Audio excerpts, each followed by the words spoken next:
everyone, welcome to the special interview session. I have a special guest with me, Lord Mayor of London, Alastair King. In fact, he is in Mumbai to strengthen Indo-UK relationship, and he will also tell us how he plans to sort of collaborate with us even better in the years to come. Thank you, Mr.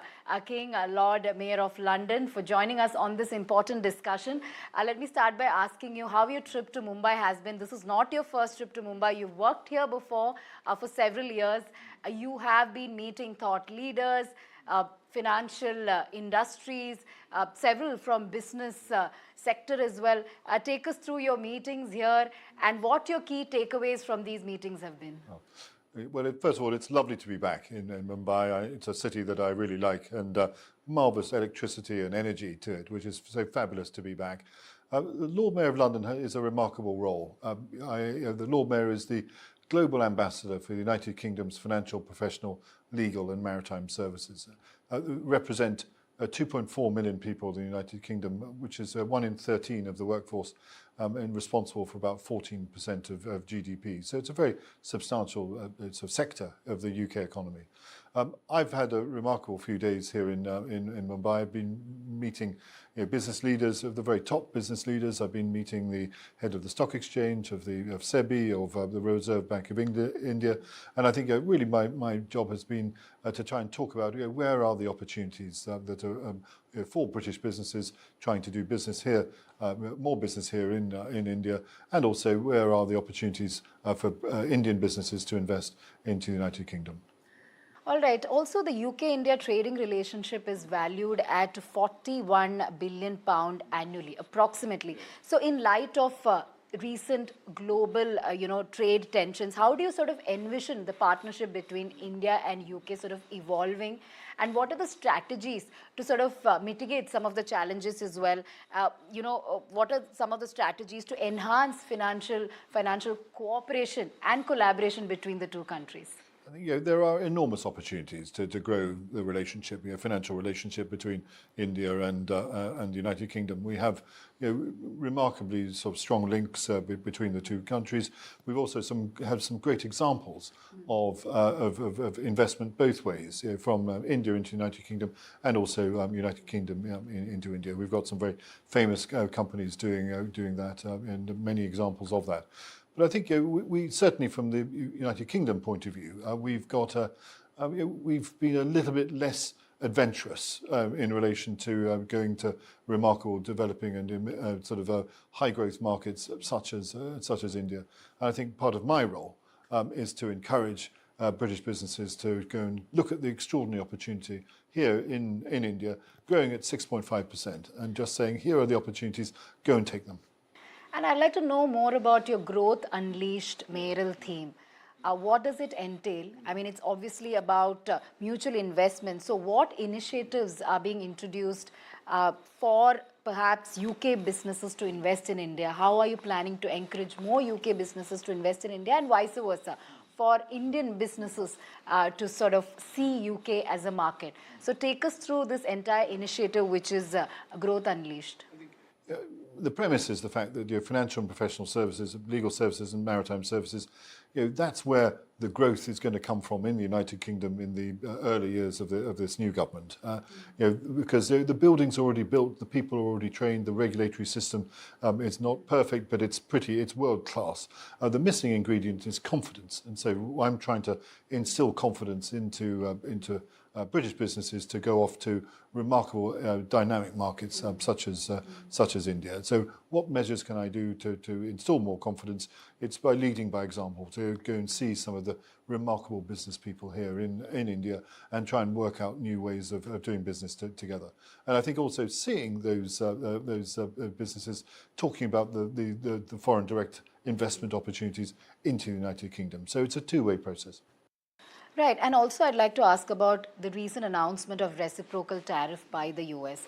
That has been seen by many as a disadvantage as far as the business scheme of things are concerned. How might such policies really influence UK-India business dynamics, and what kind of strategies do you think your country must develop, that India must develop, to mitigate some of these challenges as a result of this policy?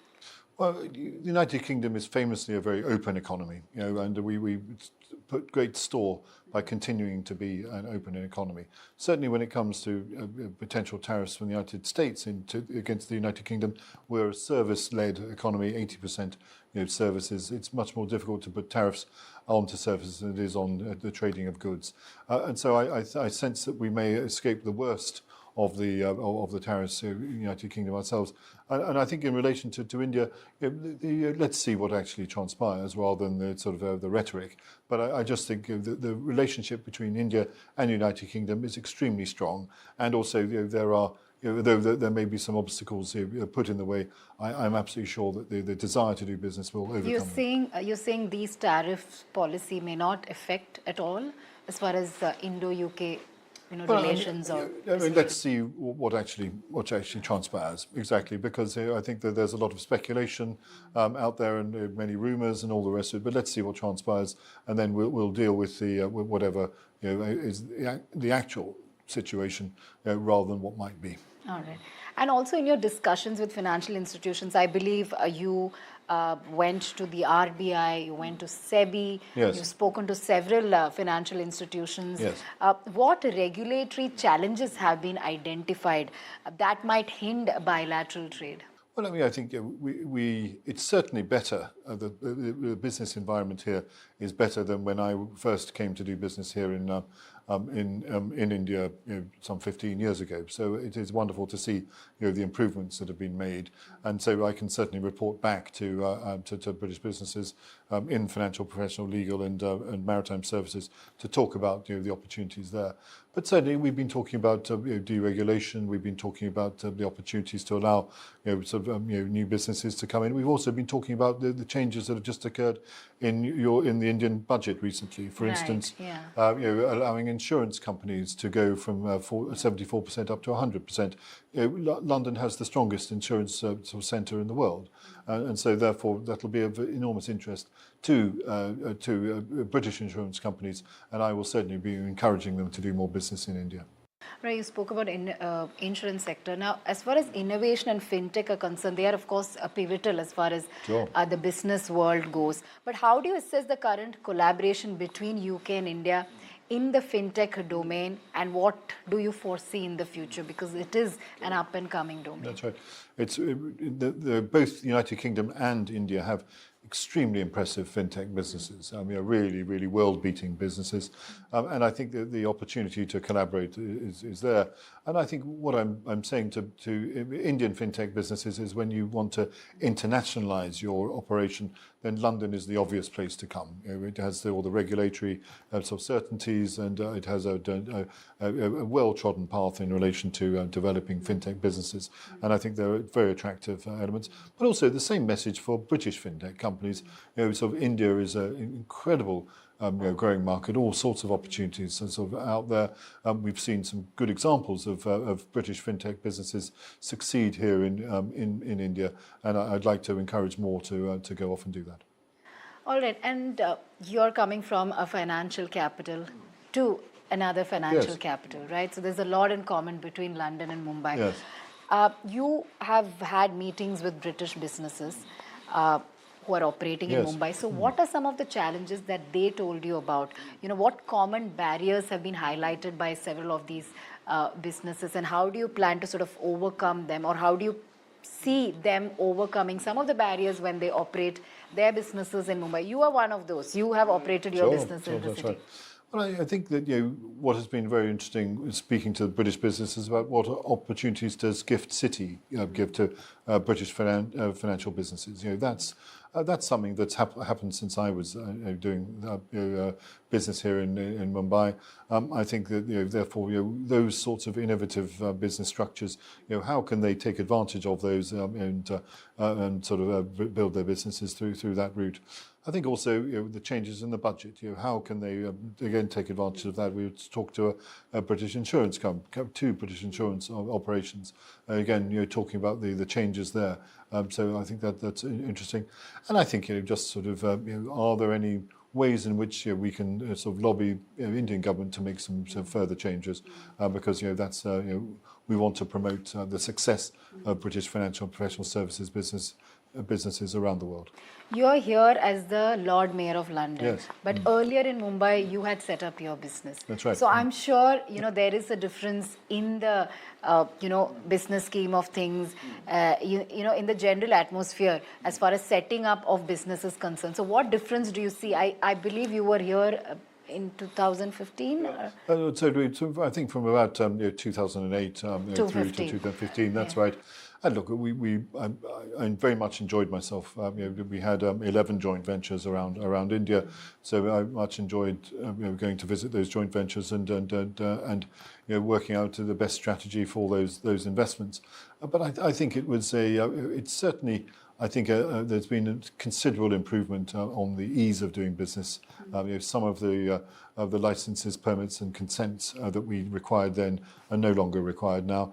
And I think also it's a little bit easier to get around India than it was when I first started. All right. And also let's talk about FTA, like Free Trade Agreement. Yes. With the resumption of FTA early in 2025, what are some of the primary objectives that the UK aims to achieve vis-a-vis UK-India collaborations? Yeah, sure. Well, I know that the Secretary of State for the Department of Business and Trade from the United Kingdom, Jonathan Reynolds, is in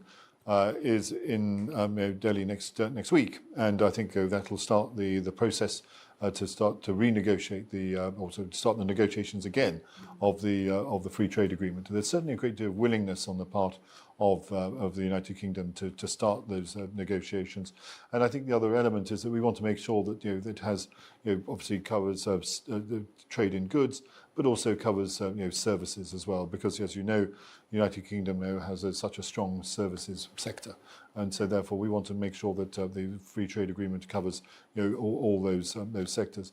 And I think though that there is a acceptance on the part of both India and the United Kingdom that it'll be some protracted, some tough negotiations, because we both have a lot to gain. But I think that I would hope that there's some real progress made soon. So looking ahead, what is your vision for UK-India relationship, perhaps in the next decade or so? And given the challenges, how do you plan to navigate some of the challenges, potential geopolitical and economic challenges as far as the trade between the two countries are concerned? Your vision, your 10-year vision perhaps for absolutely. The collaboration. Well, I very much believe in the extraordinary India growth story. I mean, it is quite remarkable. I've seen it at first hand, and I think that there's very much I buy into the possibility of the Indian century. The sort of coming up, how India will develop and will grow. And I think part of my role as Lord Mayor is to celebrate the opportunity that London can play in that Indian growth story, because effectively we've got so many of the skills and so many of much of the expertise that India may require in order to build that, and so therefore I'm doing a series of events in London to celebrate the remarkable Indian growth story and the place that London can, or the part that London can play in that growth story. So when you say remarkable Indian growth story, what does it entail? What do you think are the biggest sort of strong points of India? Is it the skill? Is it the fact that, is it the talent and the skill? Is it the education? Is it the population itself? The fact that, every year there are more skilled people that come out of India. So what is the great Indian growth story? Well, I think it's many parts of exactly what you've said. Certainly the remarkable talent and the education of the people, the number. It's an extraordinary thing. But I think the only thing you've missed, I think, also is the remarkable ambition. That so many Indian sort of people and business people possess this great desire to succeed and to beat the world. And I just think that's fabulous. And I would very much like London to make sure they're playing a really strong part in part of that ambition. All right, great. Thank you so much. So that was the Lord Mayor of London, who spoke extensively on his vision as far as Indo-UK collaboration is concerned. Thank you for giving us all the insights into it. Yeah. And hopefully we look forward to see how these partnerships really grow. And we look forward to seeing you back here. Thank you for joining us on NDTV. Thank you very much indeed. Good to see you.